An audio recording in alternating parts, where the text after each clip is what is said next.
हमारे असली जो भगवान हैं वो बाबा साहब अम्बेडकर साहब हैं। चाहिए हम संविधान की वजह से हैं। हम जब महिलाएं जागरूक होंगे तभी हमारे देश का विकास होगा। बाबा साहब ने कहा भी है कि अगर उस समाज की प्रगति देखना है तो महिलाओं की प्रगति देखनी चाहिए। में बाबा साहब B.R. अम्बेडकर की 134वीं जयंती बड़े हर्षोल्लास के साथ मनाई जा रही है। देख सकते हैं उत्तर प्रदेश में इस वक्त मैं आपको दिखा दूं यहाँ पर जो महिलाएं हैं, महिलाओं के बीच में यहाँ पहुंचते हैं और जो कमेटी है, जो संस्था है, वो लोग भी यहाँ पर मौजूद है। इनसे किस तरह से आज यहाँ पर कार्यक्रम का जो आयोजन किया गया। मैम आज जिस तरह से आज बाबा साहब के जन्मोत्सव की सबसे पहले आपको ढेर सारी बधाई।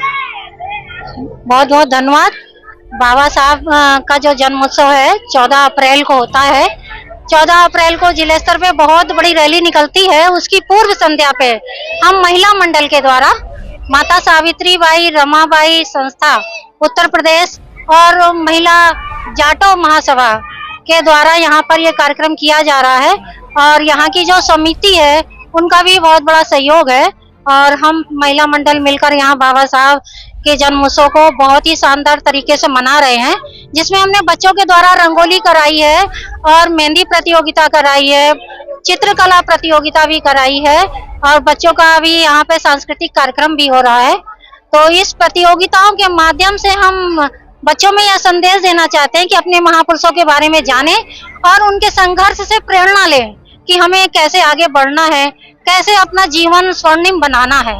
तो यह संदेश हम कितने वर्षों से इस प्रोग्राम को आप आयोजन करते आ रहे हैं? लगभग 3 वर्ष हो चुके हैं और दूसरे वर्ष हम लोग नई दिल्ली गए थे। बाबा साहब के जो वहाँ पर स्थली है, भ्रमण योग है, महिलाओं के द्वारा उसका भ्रमण किया गया और हम जब महिलाएं जागरूक होंगे तभी हमारे देश का विकास होगा। बाबा साहब ने कहा भी है कि अगर उस समाज की प्रगति देखना है तो महिलाओं की प्रगति देखनी चाहिए। तो हम लोग महिला मंडल मिलकर बच्चों को अपने आप को जागरूक कर रहे हैं। हमारे इस कार्यक्रम में आगरा जनपद से भी पूरी टीम आई है, माता सावित्री बाई की पूरी टीम आई है और जो अखिल भारतीय जाटो महासभा महिला विंग है उनकी भी टीम आई हुई है और इस कार्यक्रम में उनका बहुत सहयोग है और पूर्ण रूप से हम ये कहना चाहेंगे कि आगरा जिले की जो महिलाएं हैं वो बहुत ही जागरूक है, वो बहुत कार्यक्रम कर चुकी हैं और यहाँ पर सम्मिलित होने आई है हमारा उत्साह वर्धन करने के लिए। चलिए यहाँ और भी हम महिलाओं से एक बार जानकारी करेंगे जो दूर दराज से जो महिलाएं आई हुई हैं हमारे साथ में, यहाँ जानेंगे। क्या नाम है मैम? मेरा नाम ममता सागर है। जिस तरह से आज सम्मान प्रतियोगिता के जो आयोजन किया जा रहा है बाबा साहब अम्बेडकर की जन्म जयंती पर, क्या कुछ महिलाओं को और क्या कुछ बच्चों को और क्या कुछ देशवासियों को संदेश है? यहाँ पर उपस्थित सभी जो आज आए हैं, चाहे बच्चे हों चाहे महिलाएं हैं या जो सम्मानीय सदस्य जो आए हैं यहाँ पर, उन सभी के लिए यही संदेश है और हमारे लिए भी यही संदेश है कि हम बाबा साहब के विचारों को आगे बढ़ाएं और उनके विचारों को पालन करने की कोशिश करें। महिलाएं ज्यादातर जो पूजा पाखंड में इस तरह से वो संलिप्त रहती है, इस पर क्या कुछ कहना है? महिलाएं पूजा पाठ और बहुत सारे आडंबर और ढकोसले वो इसलिए रहती हैं क्योंकि उसके पीछे एक ही रीजन है, अशिक्षा। क्योंकि माता सावित्रीबाई फुले ने यही कहा था कि हमें शिक्षा किसी न किसी तरह से, जब तक हम शिक्षित नहीं होंगे और जब तक हम अशिक्षित रहेंगे तब तक हमारा उद्धार कभी नहीं हो सकता। क्योंकि शिक्षा एक ऐसा हथियार है जिससे हमारी हर तरह की समस्या दूर हो सकती है। लेकिन कुछ लोगों का कहना है कि महिलाएं चौका चूल्हा बर्तन रसोई तक सीमित रह करती हैं, इस पर क्या कहना है?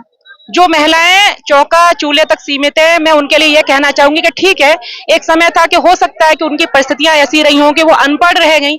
ऐसा नहीं है कि वो जो है चाहती नहीं थी, लेकिन आज के दौर में जितनी भी उनके अपनी आने वाली जो पीढ़ियां हैं उन पीढ़ियों के लिए अपने बच्चों को, छोटे बच्चे हों, बेटी हो बेटा हो, मतलब उनमें कोई भी कमी नहीं छूटनी चाहिए। उनकी पढ़ाई को लेकर के उन्हें हर संभव ये प्रयास करना चाहिए कि हमें हर हालत में इनके लिए शिक्षा के दरवाजे तक इन्हें ले जाना है और इस मुकाम को हासिल करना है। क्योंकि कहते हैं कि माता सावित्रीबाई फुले ने कहा कि शिक्षा के बिना सब कुछ बेकार है।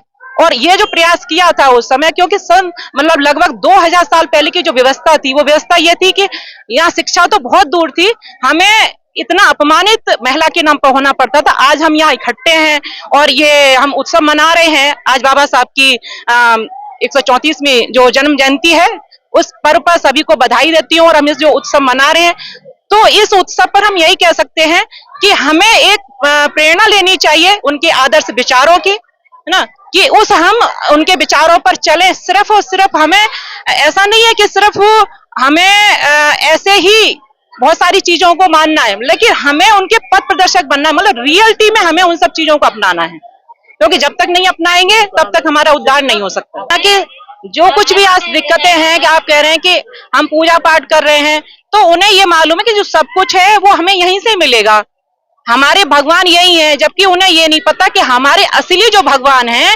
वो बाबा साहब अम्बेडकर साहब हैं। उन्हें ये नहीं पता। जिस दिन उन्हें ये पता चल जाएगा ना, उस दिन फिर वो जो है उन्हें समझ में आ जाएगा। अंधकार में हम तब तक रहते हैं जब तक हमारे सामने प्रकाश नहीं होता।